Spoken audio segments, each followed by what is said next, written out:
Ceasefire talks between the US and Iran have ended without a deal.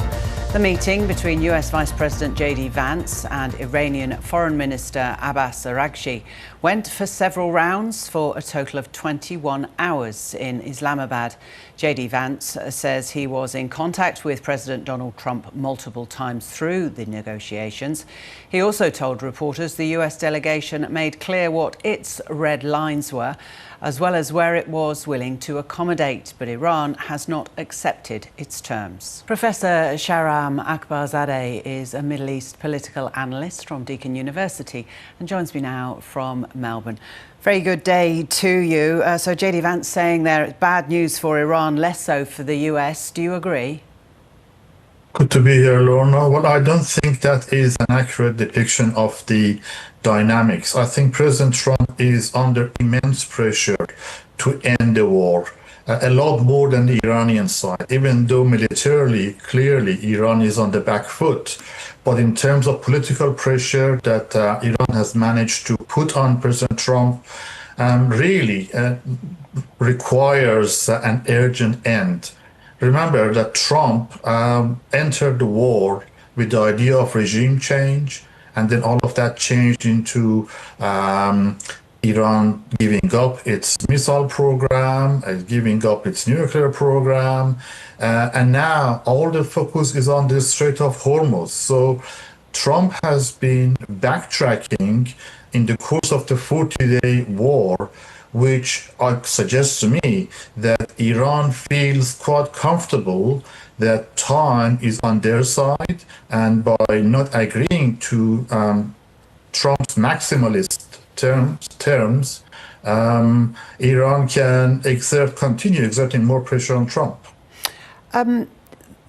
He didn't mention the Strait of Hormuz, JD Vance, which I thought was interesting. The focus was clearly and squarely on Iran's nuclear program and America wanting it to give it up. That, for Iran, is a red line. I mean, is that where you see it?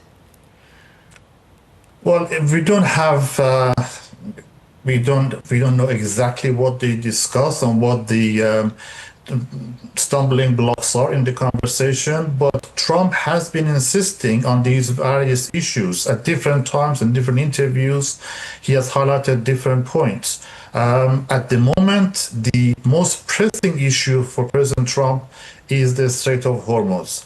And given that Iran has discovered in the course of the war that its control basically over the Strait of Hormuz can give Iran a deterrence asset, deterrence quality, has really convinced Iran to, I think, maintain its control over the Strait of Hormuz and not give up. JD Vance said this was his final and best offer, but Iran's Tasnim news agency is saying that as long as the US does not agree to a reasonable deal, there will be no change in the situation in the Strait of Hormuz. What, Shahram, are the options going forward here? What might happen? I think President Trump, I saw other reports that two naval ships have gone through Strait of Hormuz, that the United States is poised to move on to the next phase, that is ground invasion and boots on the ground, possibly Kharg Island. So that's one option that they are keeping on the table. That would be a big mistake in my view, because clearly the US has the military superiority to capture Kharg Island or other islands in the Strait of Hormuz. But the question is, what's going to happen next? What's the day after scenario? And it's there that the US really fails in its strategy.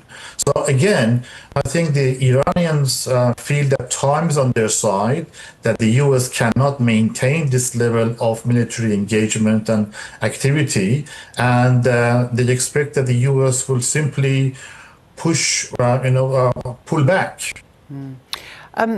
Professor, while JD Vance was making his speech there in Islamabad, the President of the United States, Donald Trump, was in Miami at a UFC 327 contest. He's still there as we speak. JD Vance said that he was in communication through the day with the president.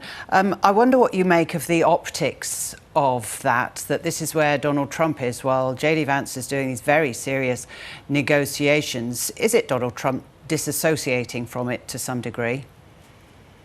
Well, you have to acknowledge that President Trump lives in his own fabricated universe. He always presents his side of the story as the fact and truth.